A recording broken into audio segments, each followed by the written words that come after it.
The questions you always had. The answers you were never given. The place to seek the truth. Welcome to VERITAS. Tonight on VERITAS, our special guest is Jeff Harman. And if you are listening to this, Happy New Year.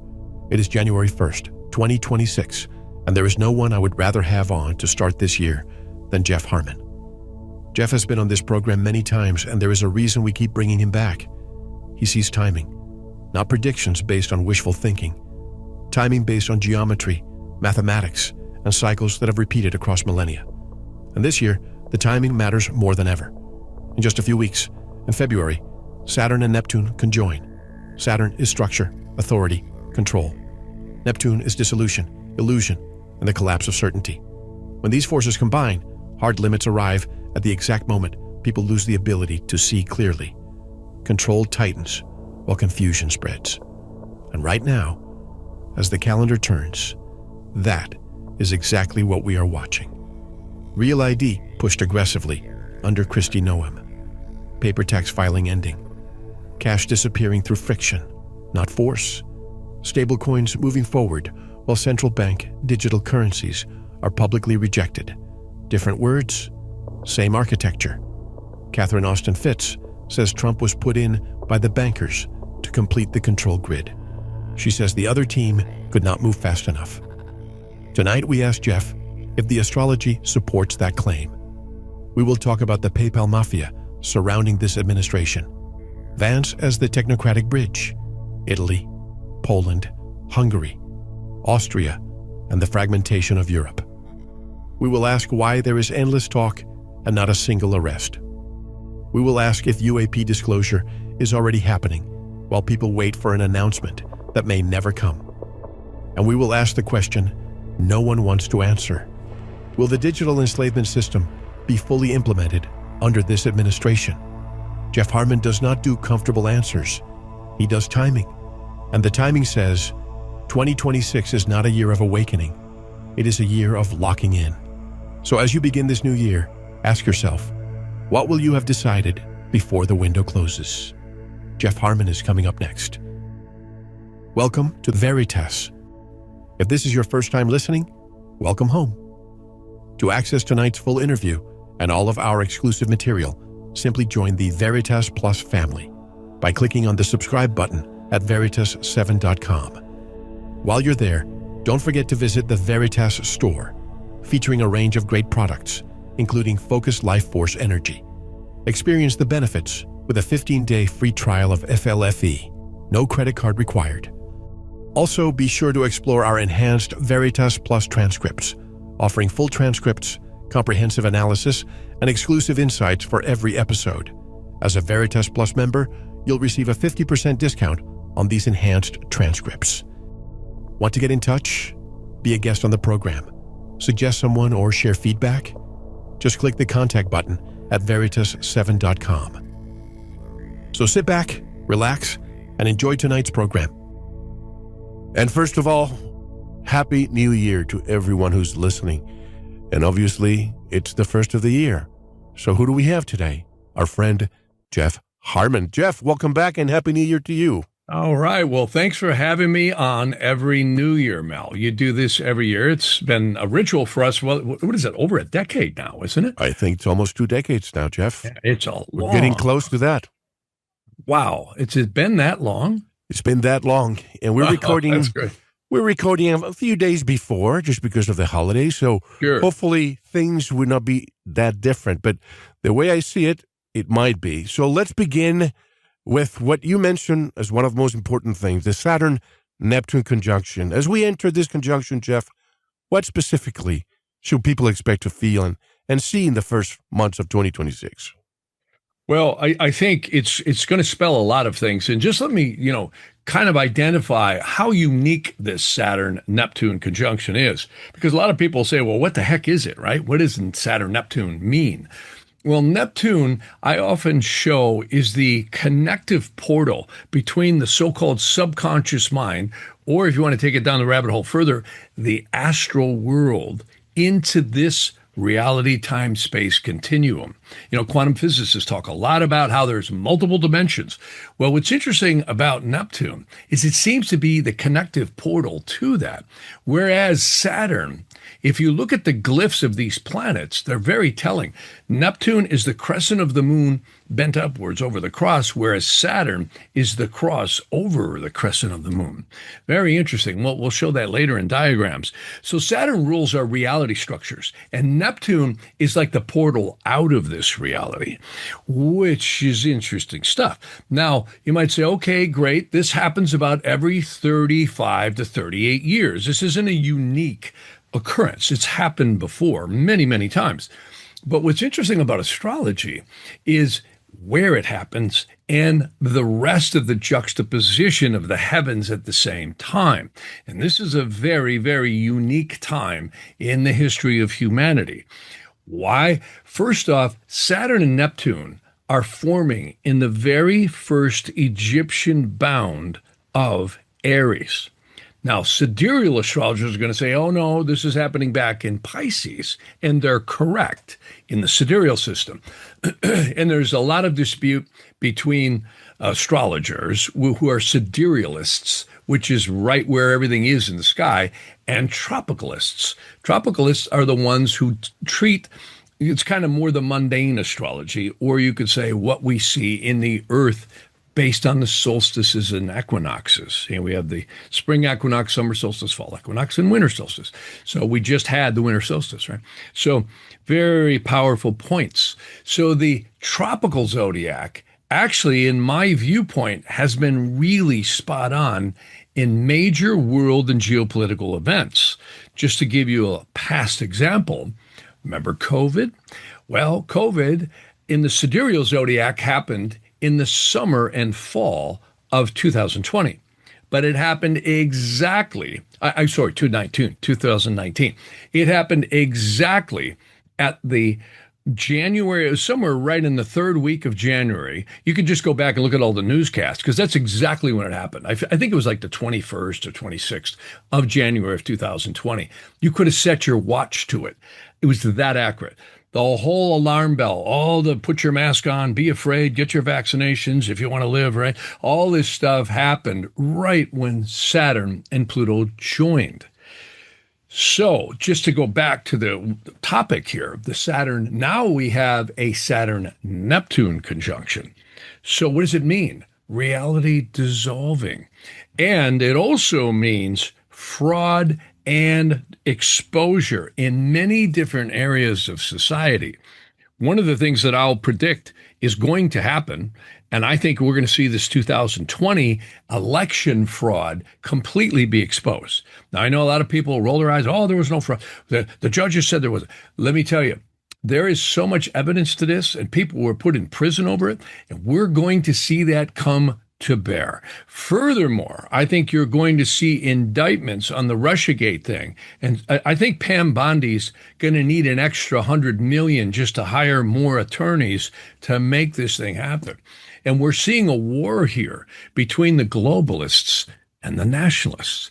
And Let me ask you this, Jeff. Yeah. Let me just interject. I apologize. No, But you go for mentioned the elections. Totally agree with you. And what we're seeing in Venezuela, a lot of people think, oh, that's just the oil. That's just we want to get rid of the narco The voting dictator machines Maduro. were there. Smartmatic, exactly. They are the creators of Smartmatic. We have been using Smartmatic, which is Dominion, here in the United States. And there's a former intelligence officer that's in U.S. custody who's been spilling the beans. Do you think that this is one of the reasons why we're going after Venezuela? Because they were the ones who helped steal the election? Yep, you bet. And China was right involved with it. No question about it. And I think that rabbit hole goes quite deep. Just so you know, Mel, I know you're going to edit this. You cut out totally when you were talking before. The internet just locked up. Oh, really? Okay. Yeah, really bad. And I noticed my image was frozen. So whatever you said, you might want to repeat that. And because you know what you said, but it's now back. But to answer your question. Did you hear the question about Well, Smartmatic and Dominion? Yeah, I heard part of it. Yeah, go, just do it again. We'll I'll do it again. So I'm saying that one of the reasons why we have all this, armada right in front of the Venezuelan coastlines is not just because of the cartel of the suns and the narco dictatorship, but it's because of all the things they've been doing. They've been sending people here through Cuba to completely destabilize the United States with the assistance of the Biden administration. Well, Biden didn't even count the people behind him. Smartmatic, which is the computer system in charge of the elections with Dominion, they were the ones behind it. And as you said, China. That's what I said. You bet. And I think I hate to say this to the Catholics, but I think the Vatican was tied up in that too. A lot of people were. It's some very interesting stuff. So, yeah, very, very interesting because this rabbit hole goes quite deep. And again, this is something that I like to mention because we have something. You've heard of Cloward and Pliven, right? I'm glad that you're talking about it because most people are afraid to talk about the Cloward Piven and the replacement theory. That's right. That's exactly right. What do? The Kalergi plan. That's right. You create massive bureaucracy, crime, homelessness, debt that can never be repaid, and flood the borders. This is how you swamp the boat. And this is exactly what they want to do. They want to swamp the boat. One of the things I mention a lot, Mel, and, Trump is getting all kinds of heat right now because, the inflation and all this and the expenses of everything. Well, what we're dealing with right now is a rebound from a massive attempt to just bankrupt this country. And we're still in it. We are north of $38 trillion in debt. Just to give you a perspective, I mentioned this a lot on my podcast. If you're 40 years old, you are just a bit over 1 billion seconds old. If you're 80 years old, you're only about 2 billion seconds old. It's not exact, but close. Just to give you a perspective on this money, if you were to live to 1 trillion seconds old, you would be 11,700 something odd years old. Now think about that. We're 38 trillion in debt. We're actually way over that. And the Western financial system probably is way over 150 trillion in debt when you add all the black ops and all the stuff that's going on behind the scenes. No one could have that collateral. No one could repay that debt. Well, what's interesting is there's a little book, and I've mentioned this before. It's called The Great Taking by Mark Webb. And then there's another one called The Tower of Bazel, Bazel. And that one's mysteriously, you can't get it anymore. So Mark was smart, Mark Webb, because he puts it on his website. So you can download it for free. But this is the story of these bankers that were created. Well, they created a system, let's put it that way, right before World War I. And this system is what got Germany back into power twice. And we're seeing this same system working right now. These are the ones doling out the money to the NGOs and all this web of stuff that's going on. And what's creepy is when you look at the web of fraud, deceit, and waste and funding that's been going on, not only in the United States, but it's going on all over the Western world, and especially the EU. And it is designed to destroy the Western fabric of society. And then what's going to happen? Chaos, problem, reaction, solution. Then they'll come in and take it over. Guess who stopped that? Donald J. Trump. And, I'm going to get heat for saying anything good about Trump, because everybody said, oh, he's so narcissistic. He's this, he's that. James Cameron was just out there screaming about Donald Trump, and, he's a narcissist and he's the worst thing that's ever happened since Nero, right? Well, let me say this. The alternative is being herded by the UN and troops of the UN into internment camps, or they could even attempt to exterminate 3/4 of the human race through bioweapons. And they want a war, and they are pushing very heavily for a war. I had a psychic hit, Mel. This is really interesting. I had a hit the other day. I'm researching this Saturn-Neptune conjunction, and I'm going, this is bizarre because reality is dissolving. And I didn't say earlier, and I want to say it now, this is the first time that Saturn and Neptune has joined in the very first Egyptian bound of Aries for the last 9,000 years. Think about that. It was about 7,000 BC, the last time Saturn and Neptune joined in this very first tropical degree of Aries. And, the siderealists will say, well, okay, you can't go back. Yes, you can. Because what I have found, 9/11, World War I, II, Nixon taking us off the gold standard, every time I find these major points, COVID, they're all happening in sync with conjunctions in the tropical zodiac. Even though I'm a siderealist, I love Vedic astrology, but I have to go where the facts lead me. And I have to tell you, this Saturn-Neptune conjunction, which is happening on February 20th, has not happened the way it's happening probably ever. But that particular configuration hasn't happened for 9,000 years. Now, why? You can never get time to repeat itself. Even though there's cycles, we also have something else exceedingly important, and this is the planet Uranus.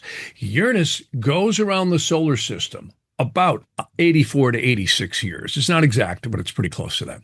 It's called the synodic cycle. It's its orbital, pattern around the solar system. So the last time Uranus passed over the Pleiades, because Uranus right now is passing over the Pleiades, which are known in the ancient lore as the seven sisters of Hades. Remember that? And this is the story of Atlas holding up the sky, and they were put, one of the stories is the sisters were put there to be saved, right? From the demonic, outcome that they would have had. So every time Uranus goes over the Pleiades, we get craziness. Let me give you an idea. Last time was World War II. Time before that was the Civil War. Time before that was the Revolutionary War. And if you go back, there was the Black Plague in Europe, and you keep leapfrogging back. And the critics will say to me, yeah, but Uranus wasn't discovered then. That's not applicable. That's like if the tree falls in the wood and no one's there to hear it. Did the tree fall? You bet it did. Just because we weren't there to witness it doesn't mean it didn't exist. So humanity's discovery of Uranus has nothing to do with this, because Uranus has been there a hell of a long time. And I can tell you, every time it does, chaos ensues in the world. Now, add that back into the Saturn-Neptune conjunction, which is happening February 20th. Also, we have Uranus going over what was once known as the central star called Alcyon. Alcyon was always thought by the ancients to be where the solar system revolved around. And there's other theories that it's a central point in this particular galaxy. And what's interesting about that is many people have come back to me and said they've had meditations in Machu Picchu and it led them to Alcyon.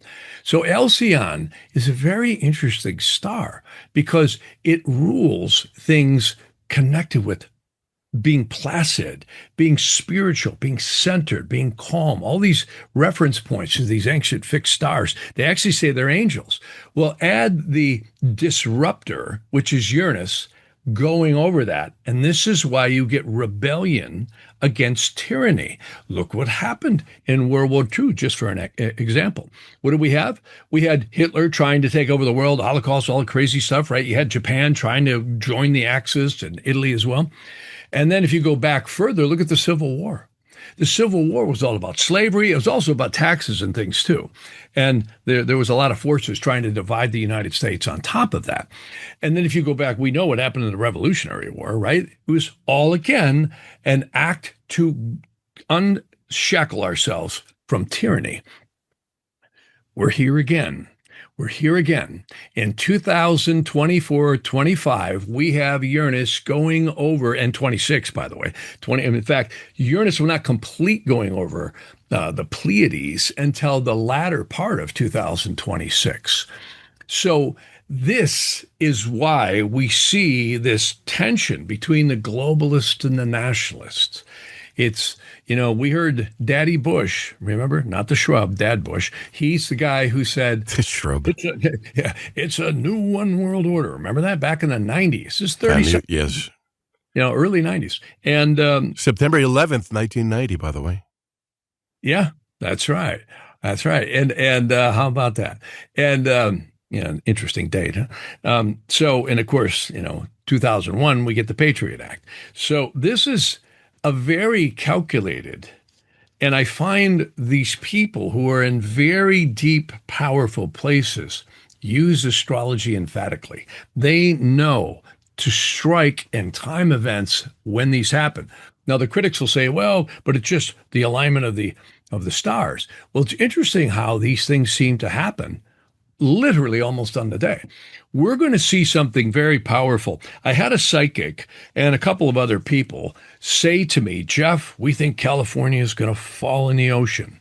Well, I hope I'm right on this, because if I'm not, Mel, this might be our last show. But Yeah, because you live there. Yeah, because I live there. And they're seeing right around the 18th of February this massive set of earthquakes that are supposedly centered in San Francisco, which is not an unjust, realization, because look at what happened in San Francisco so many times, especially the early 1900 quake. That thing was over 9. So it's not an unrealistic possibility. But I did cast an interrogation, and interrogations are one of the most mysterious types of astrology, because they allow you to literally cast a chart, ask a question about something as to whether it's going to be. You can find lost items. You can ask questions about business, about relationships, about anything you want under the sun. And it's not your birth chart. The Eastern horizon becomes the querent asking the question. And whatever the 12 houses are in astrology, you look at the rulers of that and how the astronomy lines up in what we call aspects. Well, I got that.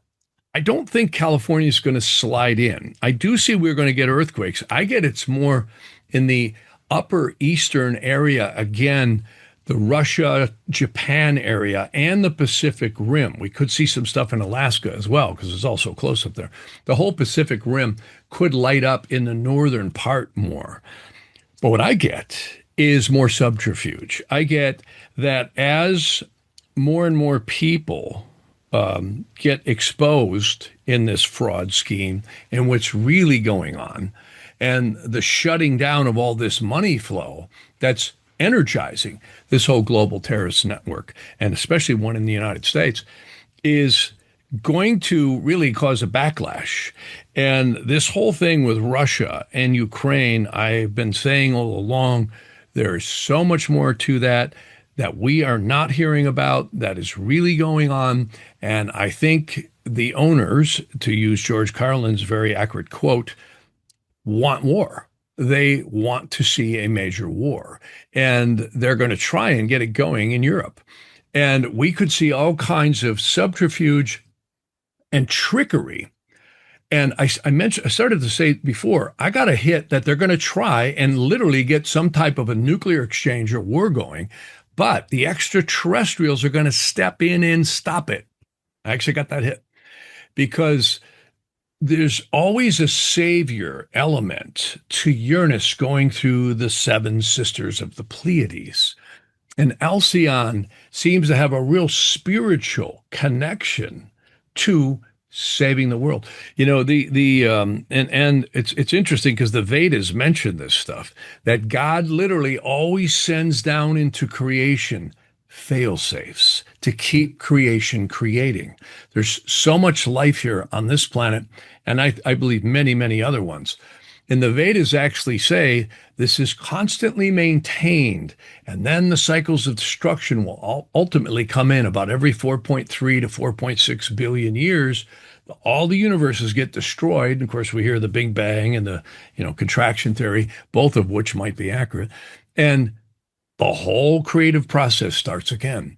So again, that's the huge 4.3 billion year cycle mentioned in the Vedas. But there's many sub-cycles within that. And we're in one right now. We're in a major time of recycling and change with this Saturn, Neptune combined with Uranus over the Pleiades. Few points. Let me just unpack a few things of what you said, but some additions. Have you heard 2 specific set of dates? I'm not sure if it was December the 19th through the 25th, 7 days, or January the 19th through the 25th. Allegedly, there would be a freeze over the United States, unlike anything we've seen before. and that millions of people may perish. Have you heard that? I have. I've heard different versions of this. Yeah. I know on January 8th, we have a very powerful Sun Mars conjunction. That's an aspect of violence and potential outbreaks. Um, Again, the weather patterns, I believe they're manipulating the weather heavily.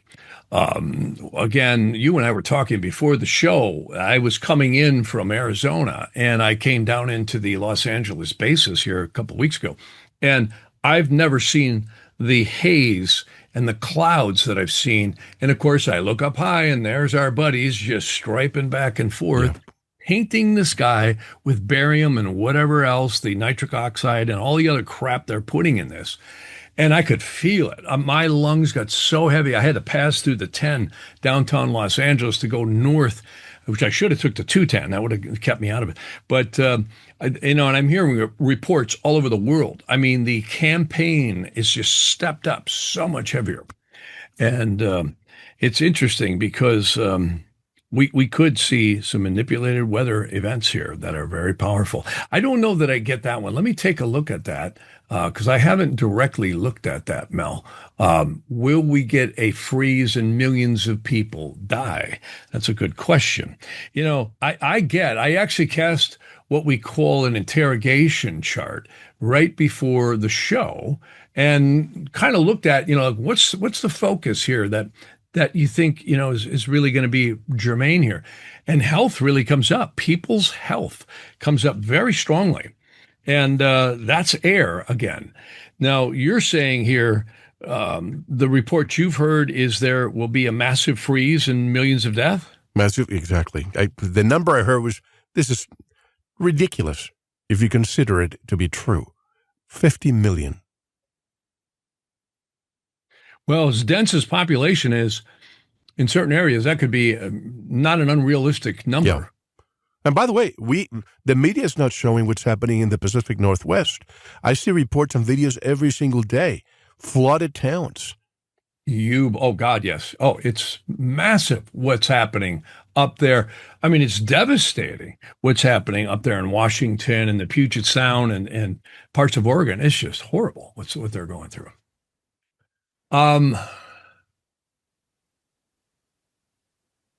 Now, question is here, will that happen? Yeah, I would tend to say the chart leans towards no. I mean, I heard two sets of dates, December or January. Well, if it did, January would be more likely than December. Yeah. Now, are you talking December of 2026, right? 25. It's 25. Passed already. Yeah. Well, the chart tends to say no. I've been going to some pretty fun places lately. I've been going to Hollywood Disclosure, which is a bunch of people who've gotten together and said, hey, we want to see this disclosure come together. And the overwhelming evidence that is coming forward. Have you saw the Age of Disclosure yet, Mel? Well, I saw No, I haven't seen the Age of Disclosure. I was confused with the Spielberg movie that's coming next year. The alien one. Yeah. I encourage everyone to go watch The Age of Disclosure. It's a documentary that's out. Marco Rubio's on it. Tons of intelligence people, lots of Air Force pilots are on this. Navy people are on this. These aren't just CIA people. These are people in the trenches who have for years been experiencing things. Commanders, CIA people, again, senators are on this, PhDs, doctors, professors of physicists are on this, all saying, look, not only have we been lied to, but we've been reverse engineering stuff for the last 80 to 100 years. And this is an incredible documentary.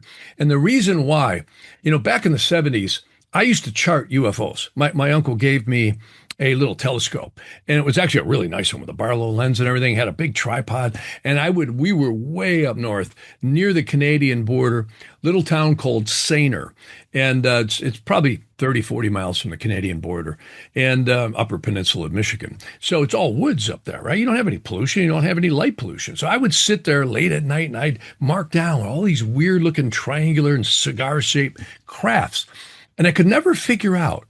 Whenever I focused, I could never really see detail.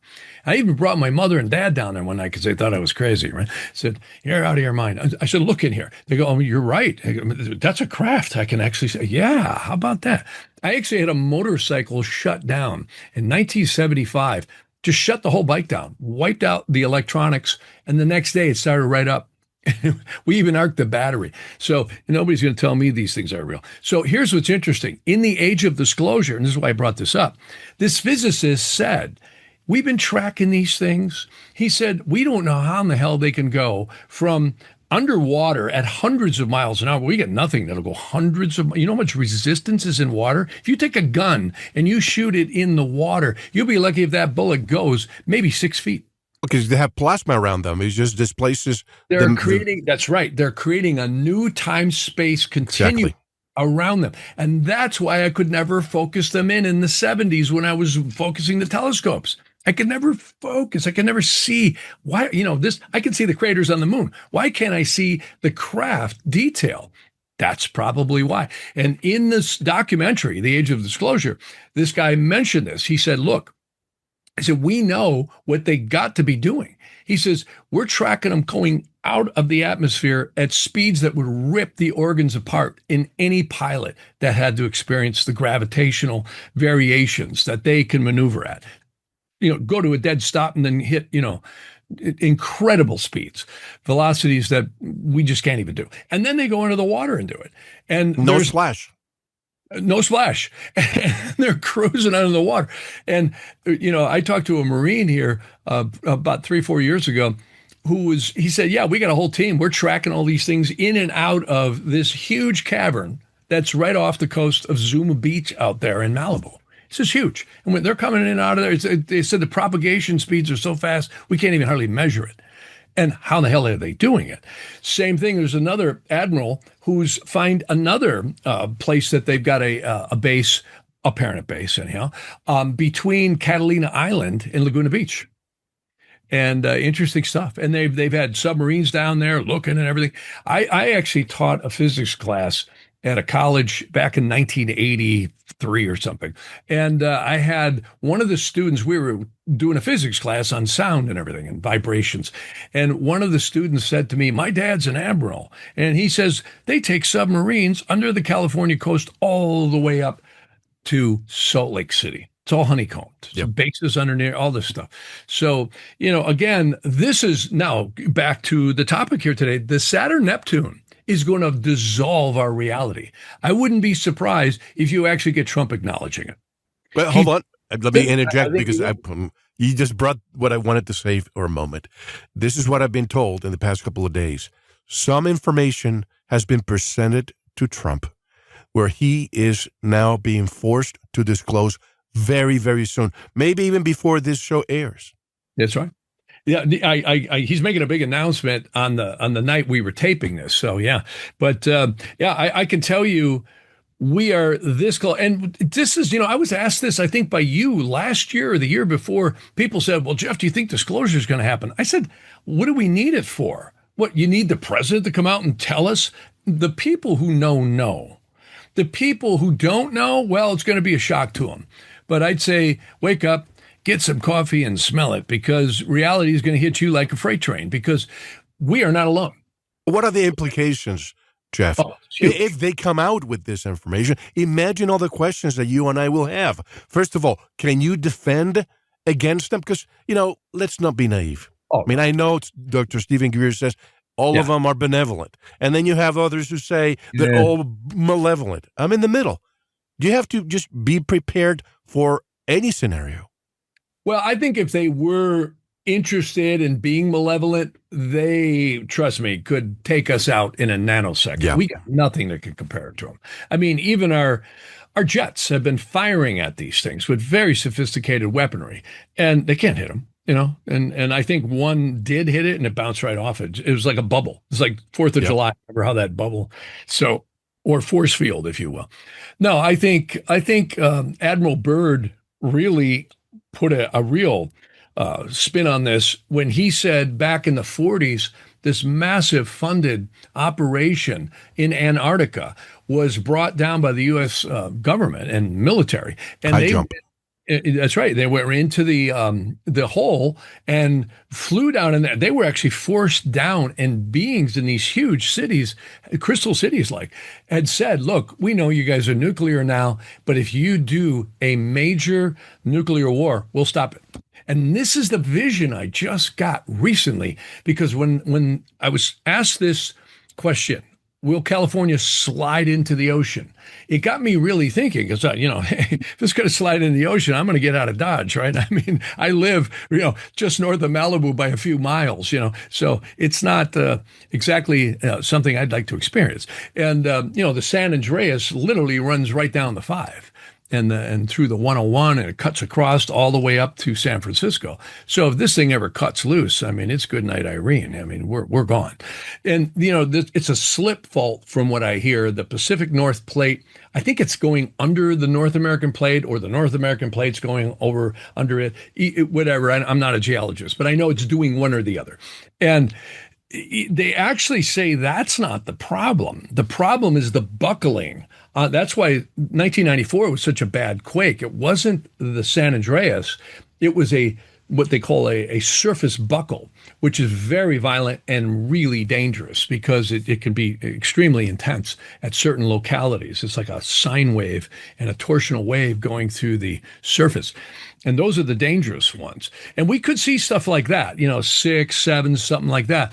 But I'm not getting I believe me, if I got that in the astrology, I would. I'd get out of Dodge. But so far, I'm getting no. And will we get ever, quote unquote, the big one here? Of course, someday. I don't get anything super major is going to happen for at least 5 or 6 years. Now, I could be wrong on timing, and I find a lot of people are wrong on time. Timing's hard to get. And I'll tell you why I think timing's hard to get, is because you can't just look at what psychics and astrologers look at, which is energies that are happening. You also have to add in a spiritual component. We have to remember we are spiritual beings having a physical experience. And the earth is a time machine. It really is. When you think about every day, every one of us, I don't care where we live on this planet, we are going to experience sunrise, noon, sunset, and midnight. Inevitable. No matter where, I don't care if it's cloudy or shiny. It doesn't matter. You're going to experience those 4 major points. Plus, you're going to experience the seasons, and you're going to experience the lunations of the moon. So when a child exits the mother's womb, they actually say the mother prepares a garment for the soul to experience. Animals do the same thing. The seed of a plant does the same thing. This is divinely magical. When we exit the womb and draw first breath, that's when time and space starts. So we're not our physical bodies. We're not even this world itself. We're spiritual beings having a physical experience. And the lie of this world is always pushing that everything you have is all that there is, right? It's like Dark Side of the Moon addressed that, right? Excellent song at the very end of the album. All that we touch, all that we see. And we're not that, though the world hammers down our consciousness to keep us there. Well, it can't keep us there. As evolution goes, and as the precession of the equinoxes keeps increasing, and I know a lot of people have gotten exposed to the flat earth theories, and I don't want to get into that. But I can say this celestial mechanics, if you will, whatever it is definitely on a huge, almost 26,000 year cycle on they call it the Great Year. And we are moving up the ladder. I think we're going to start living longer eventually. And that's, if they quit poisoning us, we would already. And that suppression is always trying to keep our DNA rearranged, and there's a lot of, I think very demonic stuff that is connected to that. But that's going to start changing as within 1,000 years from now. I think we will be living 300 to 500 years. It's very possible. And there's lore, just like in the Bible, Methuselah, right? He lived to be almost 900 years old. And they say we're going to hit the galactic center about 11,500 AD. Now, that's a long time from now. But these are just, really, it's astronomy. The Earth is a time machine. It really is. And we're all here for a very short amount of time. And one of I think, the most dangerous things to consciousness is fear. And there's so much fear base coming in at us. All this news, all this, oh, they're going to do this, they're going to do that. There's an old saying, people go crazy in congregations, they get better one by one. And when we say our consciousness stays focused and centered, and yes, things happen. It's horrible when we hear news about murders and shootings, and it's horrible, right? It's insane, actually. And what's so important is to stay centered in who and what we are as these spiritual beings having this physical experience. And I think that's, no matter what happens with this Saturn-Neptune conjunction that's going to happen in February, and I think we're going to see some real slippery stuff here. And I think it's going to get thwarted from ultimately becoming like a nuclear holocaust or something like that. I actually get our friends, call them angels, call them extraterrestrials, and I think some of them might be angelic beings too, are going to thwart what could happen. And it always seems to go that way, So I have a more positive overall outlook than some others, Let me ask you this. The great year, 25,920 years. That's a great year. Full cycle, 360 degrees. If we divide that by 360, we get 72 years. That is, I believe, one day, one great day. That's right. You find in 72 years, we move 1 degree. That's right. Exactly. So do you see in history great events happening every 72 years? Yeah, well, you do. But I think you also have other things going on. I think we're going to hit the Aquarian age just about 200 and something years from now. And I think the Hebrew calendar might be really close. When it hits the year 6,000, that's when it happens. So we're close. We're getting close. And but how do we really know when all these emperors and popes, messed with the calendar? A lot of it was because of ego. Good point. Oh, you bet. Yeah, I don't think I never liked January 1st as the beginning of the new year. I mean, you just got over with the winter solstice, right?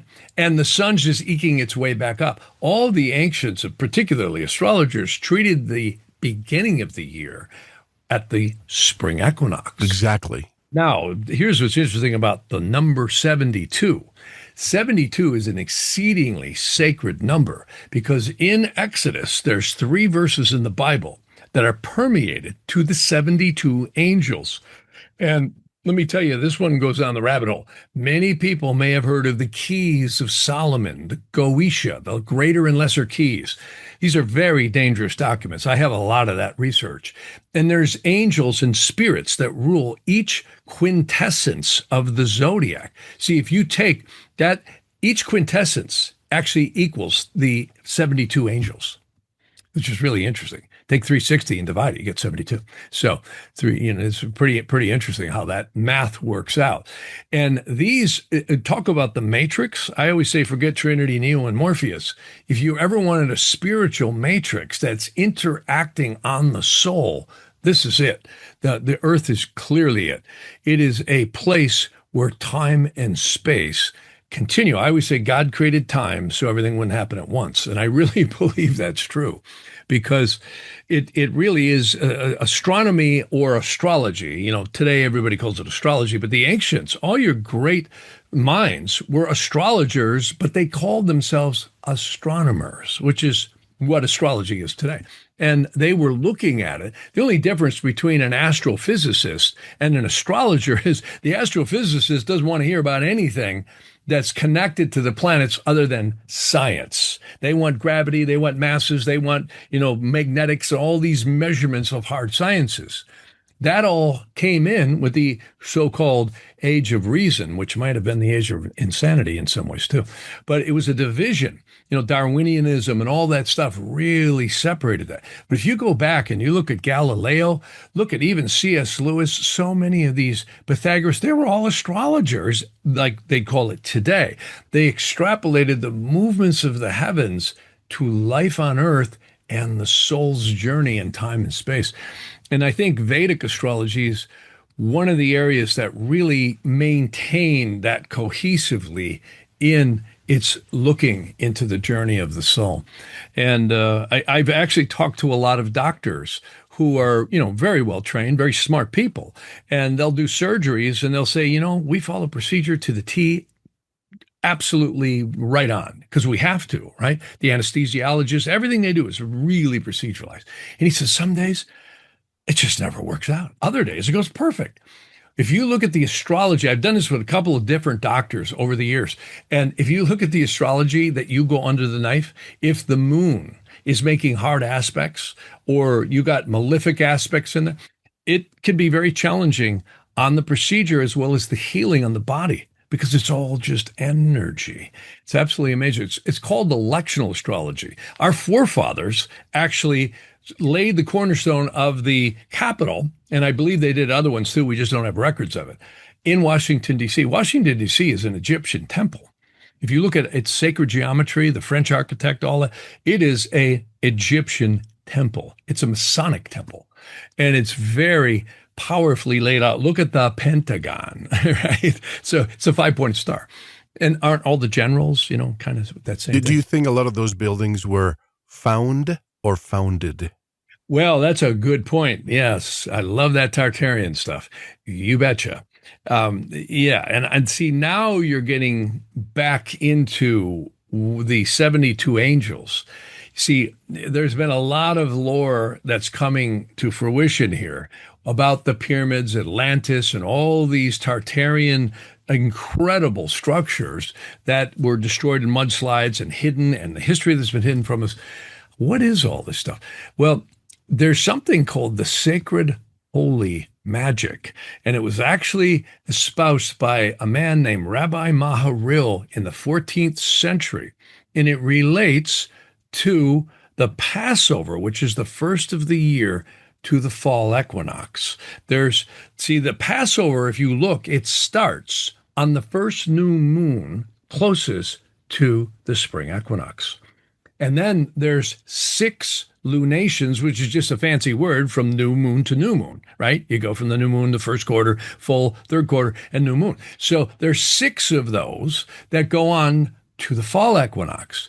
Now, many people in Judaism know that, that's the high holidays, right? But this is very ancient, and it was about freeing the soul from the bondages of the karma that's laden upon us. And the religions have done very little to shed lights on this. And what's so interesting is there's a text that was left by Rabbi Maharil. It's called the Book of Abramelin. It's probably the best one. And this was actually discovered in Egypt. It's an amazing book to read. And this is where, and we hear Christians will recognize this, right? Jesus went into the desert for 40 days, right? And the devil tempted him, said he can have the whole world. And then he rejected, and the devil became his slave. Remember that story? So, and that's all it gets. That's all the press it gets. But yet, the Shem HaMephorish is the 72 angels that you have to pass through all these temptations. And then once you purify the soul, your guardian angel will appear to you. And that stuff sounds crazy, right? But this angel actually teaches you how to control the evil spirits. Now we get into Tartaria.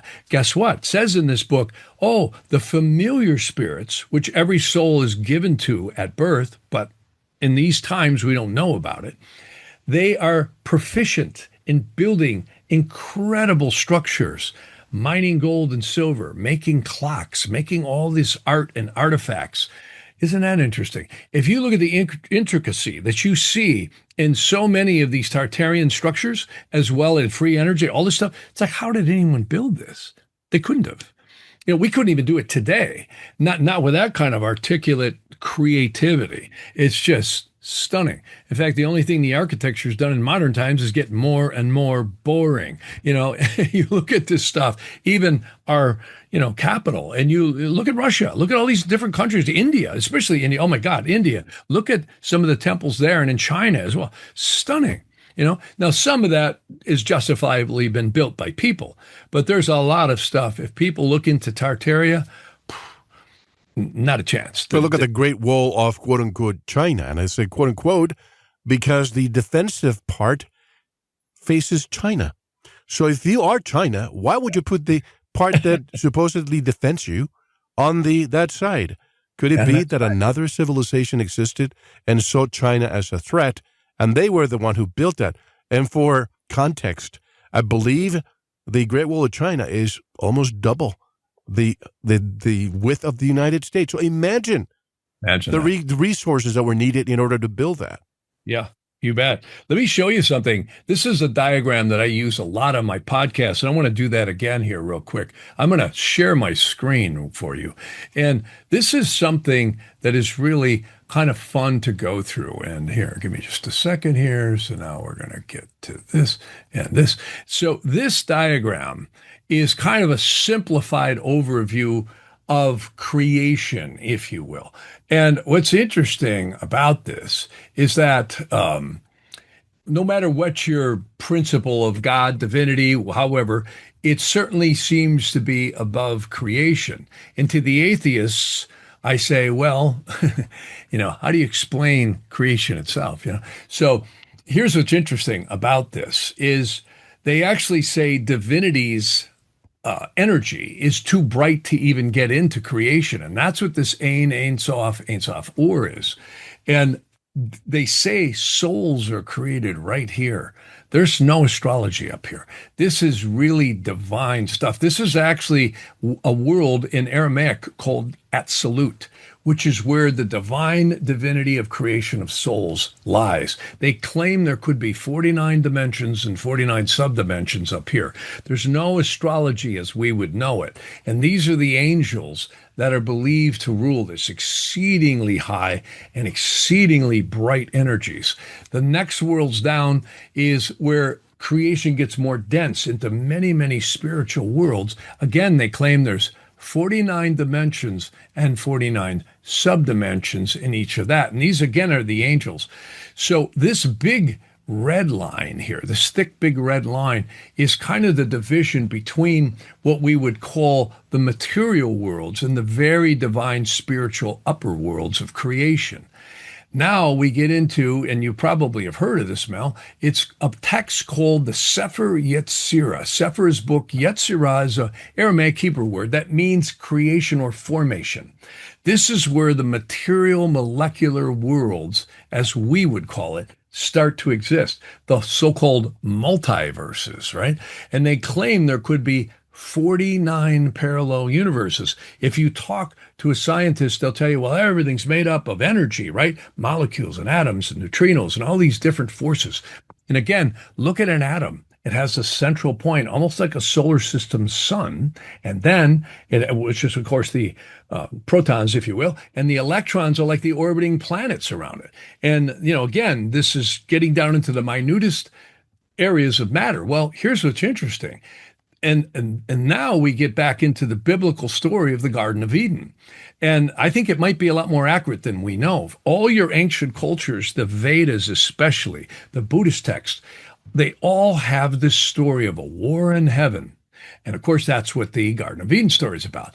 And God got ticked off and cast down the evil spirits, which, again, usually we get a guy with a suit tie and a microphone telling us about the devil, but it's just a little bit deeper than that one.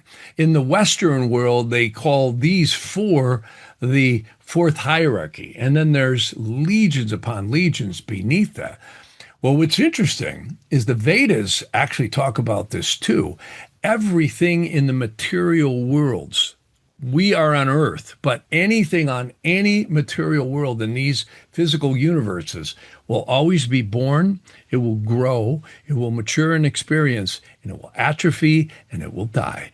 And that's because the physical worlds actually have the evil spirits imprisoned in matter itself. That's why, again, birth, growth, maturity, and death are a factor of every living thing, including even the mineral kingdoms. Say the human kingdoms, alien kingdoms, the animal kingdoms, the plant kingdoms, and the mineral kingdoms. Of course, the mineral kingdoms, the mountains are going to last a little longer than we do.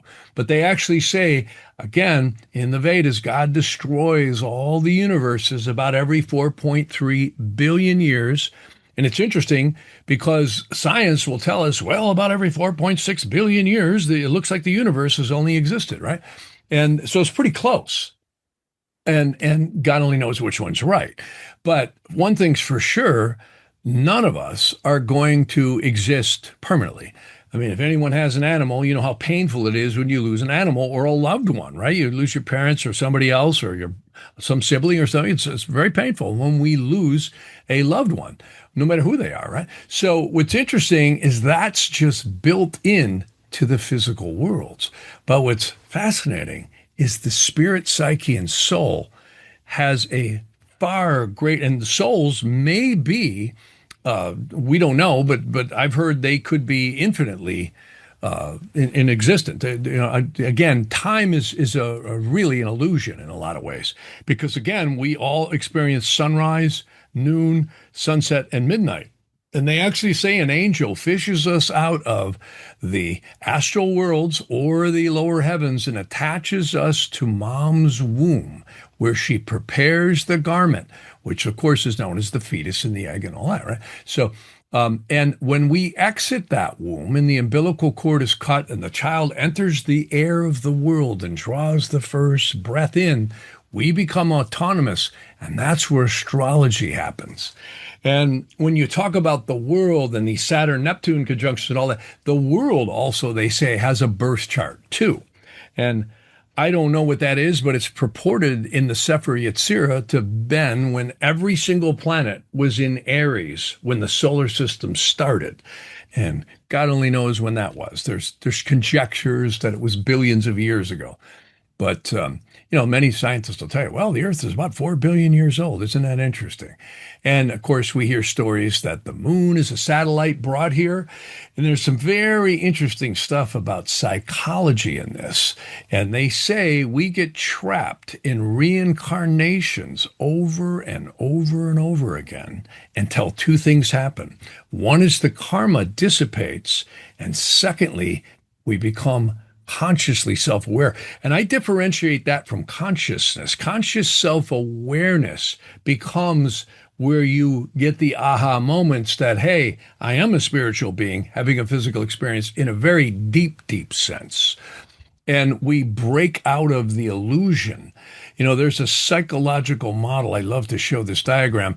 This is what psychology likes to say is the division, this big black line between the so-called subconscious mind up here and the conscious reality structures down here. And notice how the human body's aura has all the resonant chakra points, which are resonant with the solar system's planets. And notice the etheric double, they're out here around us. The planets might be portals that interact with each soul individually. And, a lot of people think astrology is doing something to us. Well, it might be in terms of timing and geometry, but I think if you drew a big funnel down from the upper heavens, it's portals connected to your soul roots. And that is deep, deep stuff, way beyond what I think anyone can fully ascertain. There's actually texts that talk about this specifically. And when we exit mom's womb, there's something else that happens. We get blocked. In fact, they actually say there is a mark beneath our nose, that it's the mark to make us forget. That's one indicator, anyhow. We all have that. Well, they say that's when the lower emotional mind, also commensurate with the moon in Vedic astrology, starts forming. If you look at a little child, they're so helpless, right? And when we start noticing after the end of the first year, they're standing up, they're talking a little bit, and they're really tuning in. We spend the first 7 years of life really dialing into this whole physical realm, right? By the second year, oh my God, the kids are all over the place. By the third year, you got to plug up every orifice in the house. They're grabbing everything, running all over the place, right? They're a blast. So what's interesting is the moon goes around the Earth about 29.5 days to catch back up to the new moon. Well, guess what? Saturn goes around the solar system to catch back up to where it was every 29.5 years. And there's many people who have postulated that Saturn and the moon are something to do with entrapment of the lower conscious mind.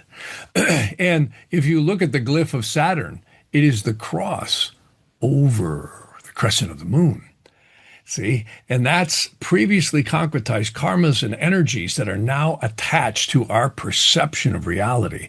The lower conscious mind is like the steering wheel, the gas pedal, and the brakes. It's not us. We think it's us. And the lie of the world is to teach us that this is all there is, right? And that's really the big lie. And when we start becoming consciously self-aware and less reactive, they actually say the moon is our emotional perception of reality. And it's amazing to look at Vedic astrology and readings and see when these major times of changes come into everyone's life.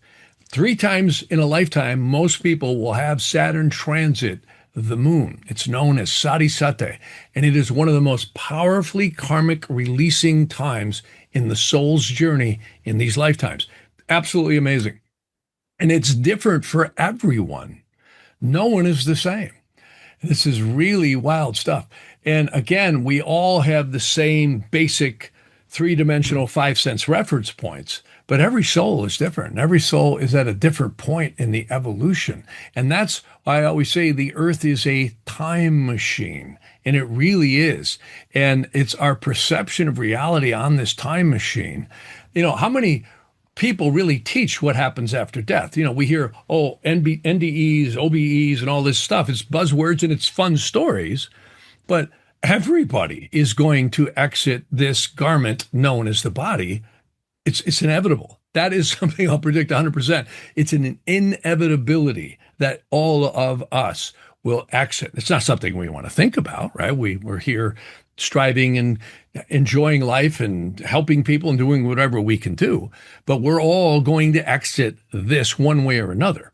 And what happens? Well, these ancient texts talk about how, you know, the soul will actually go into the lower astral planes, and they talk about these hierarchies of angels that literally see into the soul. There's many stories of this.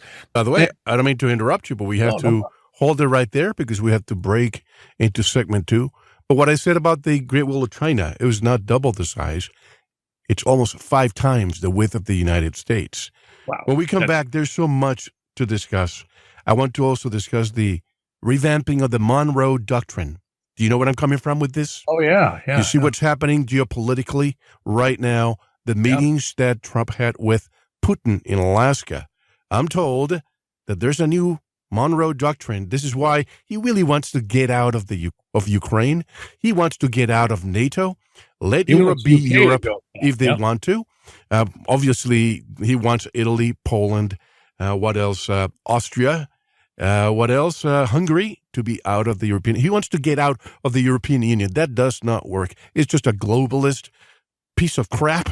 Look at what's happening with immigration. It's diluting every culture in that part of the world. But imagine this, and this is what Jim Marrs told me and told the world since the 1990s. There will be a time in the near future where 4 regions will rule. Europe, there would be Asia, there would be Russia, and the Americas. This is what we're seeing here. There was an election a few weeks ago in Honduras, and they're trying to steal it. Brazil, Bolsonaro's son is going to run for president. So obviously Chile just won from the socialists. So we want just to take care of our hemisphere without having to go and fight wars elsewhere. And that really makes sense. But at the same time, as a globalist, it's easier to control when you have 4 regions of the world. When we come back, we're going to discuss this and much more. Jeff, how can people learn more about your work? Well, the easiest way is to go to my website, jeff@jeffharman.com. And then also you can join my podcast. I'm on that at least once a week, sometimes twice a week. So Jeff Harman Astrologer. So Also, I almost forgot, Trump intends to do something else. People think digital ID is not coming. It is coming. And the question's for you, Jeff, that we've been waiting for an answer. Will the digital enslavement system be fully implemented under this administration? A yes or no? Because something tells me that this might happen. They said no to CBDC, but they're stablecoin. And I have some words from Catherine Austin Fitz that I want to share with you. But one more hour to come with Jeff Harman. This is Mel. You're listening to VERITAS. Happy New Year to everybody. One more hour to come. Don't go anywhere. Here's a track from Truth Frequency. You won't hear anywhere else. If you like what you hear, you can get the full track at VERITAS7.com on the page for today's guest.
Thank you for listening to the first part of this important Veritas episode.